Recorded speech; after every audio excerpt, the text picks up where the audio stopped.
This is the Avionics Intelligence Report. I'm John Keller. Well, yeah, you heard that right. I'm doing the Avionics Intelligence Report this week, not only to support my colleague, Courtney Howard, but also to let you know about the Avionics Europe 2012 conference that's going on this week in Munich, Germany.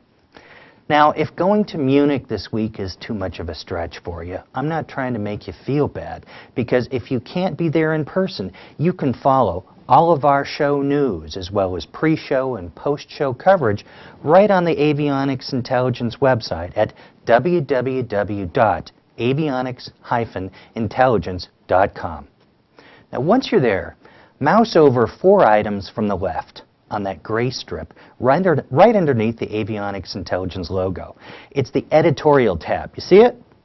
In the resulting drop-down box, click on the first item, the Avionics Europe Show Daily, and that'll take you right to our in-depth coverage of the show's keynote addresses, breakout sessions, and even some of the workshops with content of interest to anyone involved in today's commercial and military avionics industries.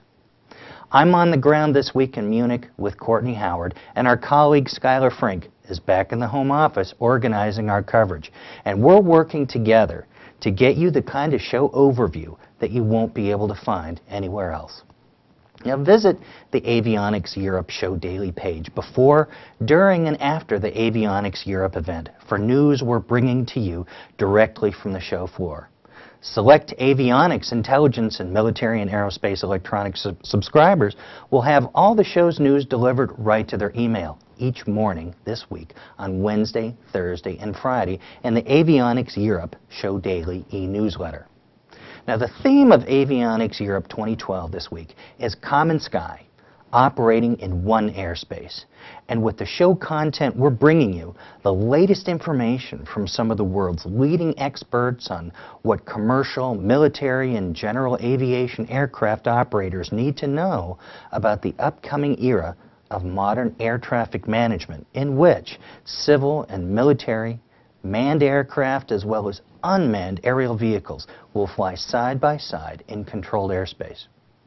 And as many of you know, this won't be the kind of airspace you're used to.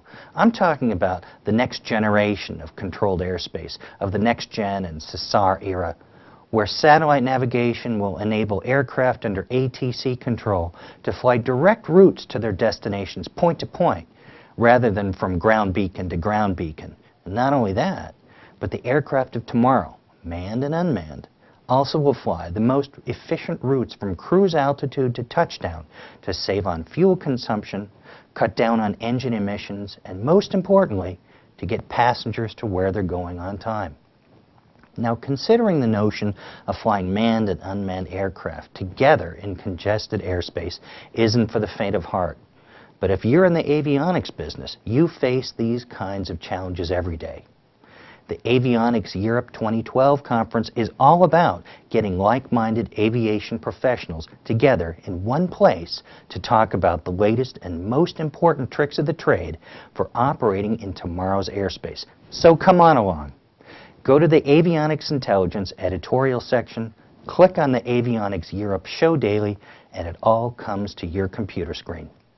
For the Avionics Intelligence Report, I'm John Keller.